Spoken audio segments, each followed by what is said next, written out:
দুনিয়াতে আল্লাহ শাস্তি দেন না কেন? আল্লাহ দুনিয়াতে শাস্তি দেন না কেন? সবাই প্রশ্ন করে, আল্লাহ দুনিয়ার কি শাস্তি দেন বা নেন কেন? তো এটা সবারই প্রশ্ন। আল্লাহর বিধান অমান্য করার ফলে পরিবার বা সমাজ ও রাষ্ট্র মানুষকে অশান্তি বা শাস্তি তো পাচ্ছেই, আখিরাতে চরম শাস্তি পেতে থাকবে। দুনিয়াতেও আল্লাহর বিরাট আকারে শাস্তি দিয়ে থাকেন। আল্লাহ বিরাট আকারে শাস্তি দিয়ে থাকেন, যেমন ভূমিকম্প, সুনামি, ঝড়, তুফান, বন্যা, অতিবৃষ্টি, অনাবৃষ্টি, জলোচ্ছ্বাস, অগ্নিগিরি, বিস্ফোরণ, ব্যাপক অগ্নিকাণ্ড ইত্যাদি মানুষকে জানিয়ে দেয় যে এমন একটি বিরাট শক্তি রয়েছে যার মোকাবেলা করার সাধ্য কারণ নেই। মাটি, পানি, বাতাস, আগুন মানুষের খেদমতের জন্য আল্লাহ তাআলা দান করেছে। এসব ব্যবহার করে মানুষ দুনিয়াতে বেঁচে থাকে, কিন্তু মানুষের নাফরমানি চরম পৌঁছে আল্লাহ এসব খেদমতের জিনিস দিয়েই শাস্তি দিয়ে থাকেন। এসব জিনিসের মালিকানা একমাত্র আল্লাহ। তিনি এসবকেই মানুষের খেদমতে লাগিয়ে রেখেছেন, তিনি দেওয়ার জন্য এগুলাই ব্যবহার করেন। আমরা সবই তারই রাজ্য বসবাস করছি। তিনি যদি আমাদেরকে আচরণে অসন্তুষ্ট থাকেন, তাহলে দুনিয়া আখিরাতে আমরা সুখ শান্তি পাব। আর তিনি যদি অসন্তুষ্ট হন, তাহলে উভয় জায়গায় দুঃখ কষ্ট ভোগ করতে হবে, এহকাল পরকাল। তো মজবুত সিদ্ধান্ত নিতে হবে, আল্লাহর দুনিয়াতে শান্তি ও আখিরাতে মুক্তি পেতে চাই কিনা। এই বিষয়টা আমরা জীবনের সর্বাধিক গুরুত্বপূর্ণ বিষয়। বিশেষ করে আখিরাতে অনন্ত অসীম জীবন যদি আমরা আল্লাহর রহমত না পাই, তাহলে কোনো উপায় থাকবে না। বিষয়টি মোটেই হালকা নয়। যদি আমরা সিদ্ধান্ত নিই যে আমি দুনিয়াতে অশান্তি থেকে বাঁচতে চাই এবং আখিরাতে শাস্তি রক্ষা পেতে চাই, তাহলে আমরা এই কয়টি কাজ করতে হবে। প্রথমত, 1 নম্বরে ইমানকে মজবুত করতে হবে। দ্বিতীয় নম্বর, সহিহ ইলম বা হাসিল করতে হবে।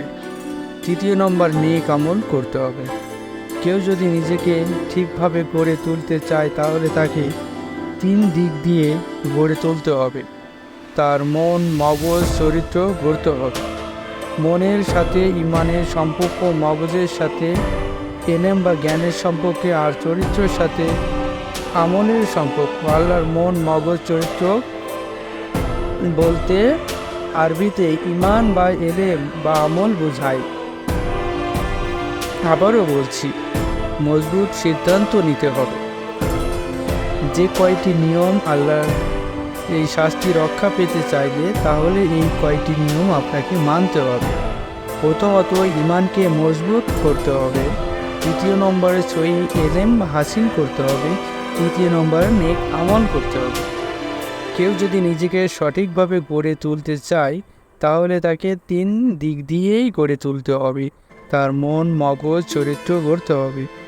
মনের সাথে ইমানের সম্পর্ক বা মগজের সাথে এলেম বা জ্ঞানের সম্পর্ক, আর চরিত্রের সাথে আমলের সম্পর্ক। বাংলায় মন, মগজ, চরিত্র বলে, কিন্তু আরবিতেই একে ইমান বা এলেম বা আমল বোঝায়। এই 3টি দিক দিয়ে মানুষ গড়ে ওঠে। তাহলে সবার আগে ইমান সম্পর্কে স্পষ্ট ধারণা থাকা জরুরি। ইমানে আরবি শব্দ, এর বাংলা হলো বিশ্বাস। ইমান হলো আরবি শব্দ, এর বাংলায় হলো বিশ্বাস। আমরা বিশ্বাস শব্দটি সবাই বলি, কিন্তু এর সঠিক অর্থ বুঝতে হবে। আমরা জ্ঞানের 4টি উৎসারে আলোচনা জেনেছি যে 5টি ইন্দ্রিয় দিয়ে আমরা সরাসরি জ্ঞান লাভ করি। 5টি ইন্দ্রিয়, চোখ, কান, নাক, জিহ্বা, চামড়া দিয়েই সামান্য জ্ঞান আমরা পেয়ে থাকি। যখন সরাসরি জ্ঞানের ডাইরেক্ট কেঞ্জিল মানে কোনো বিষয় জানতে পারি না, অথচ এই বিষয়ে আমাকে সিদ্ধান্ত নিতে হয়। হ্যাঁ, যখন বাধ্য হয়ে পরোক্ষ জ্ঞানের ইন্ডিকেটর কেঞ্জিলের সাহায্য নিতে হয়, তখন পরোক্ষ জ্ঞানের সাহায্য নিতে সিদ্ধান্ত নেওয়া, তার নামই বিশ্বাস। একটি সহজ উদাহরণ দিচ্ছি। আমরা পরিচিত এক লোক এসে বলল, ভাই আপনার 500 টাকা কর্জ দাও, আমি 1 সপ্তাহ পর ফেরত দেব। 1 সপ্তাহ পর ফেরত দিবে কি না সে বিষয়ে তো আমরা সরাসরি জ্ঞান নেই। আমি টাকা ধার দেব কি না সে বিষয়েও কেমন তার সিদ্ধান্ত নেব? আমাকে তো একটা সিদ্ধান্ত নিতেই হবে, হয় তাকে টাকা ধার দিব, নয় দিব না। এই সিদ্ধান্ত আমি কেমন করে নিব? তার জন্য তার সম্বন্ধে আমার যতটুকু জানি তাতে যদি আমরা ধারণা হয় তাকে টাকা ধার দিলে ফেরত পাওয়া যাবে কিংবা ধার দেবে, সে ফেরত দেবে, আর যদি মনে হয় যে ওই লোকটা ফেরত দিবে না, তাকে ধার দেওয়া যাবে না। সত্যি ফেরত দেবে কিনা তা সরাসরি জানার উপায় নেই। পরোক্ষ জ্ঞানে ব্যক্তিত্বের বিষয়ে সিদ্ধান্ত নেওয়া ছাড়া উপায় নেই। উদাহরণ থেকে বোঝা যায় বিশ্বাস মানে কি। বিশ্বাস বলতে কি বোঝায়? বিশ্বাস এমন সংখ্যা কি? এই হলোই 4টি কথা। যে বিষয়ে সরাসরি জ্ঞান নেই, অথচ যে বিষয়ে সিদ্ধান্ত নিতে হচ্ছে, তার পরোক্ষ জ্ঞান ছাড়াই সিদ্ধান্ত নেওয়ার উপায় নেই। পরোক্ষ জ্ঞানের ব্যক্তি যে সিদ্ধান্ত নেওয়া হয় এর নামই বিশ্বাস। লোকটি উপর বিশ্বাস হলে ধার দিব, আর বিশ্বাস না হলে দিব না। এখানে মজার ব্যাপার হলো বিশ্বাসটা একই রকম বিশ্বাস, একটি ইতিবাচক বিশ্বাস আর অপরটি নেতিবাচক বিশ্বাস। অবিশ্বাস মানে এই বিশ্বাস যে টাকা ফেরত দিবে না। টাকা দেয়া না দেওয়ার দুটোই বিশ্বাসের উপর নির্ভর করে। এবার একটা বড় উদাহরণ দিচ্ছি। মৃত্যুর পর আমরা জীবিত হতে হবে কিনা এ বিষয়ে সরাসরি জানার উপায় নেই, অথচ বিষয়টি বড়ই গুরুত্বপূর্ণ। আখিরাত থাকলে থাকুক, না থাকলে না থাকুক, আমরা কি এভাবে উড়িয়ে দেওয়ার মতো বিষয়টা নয়।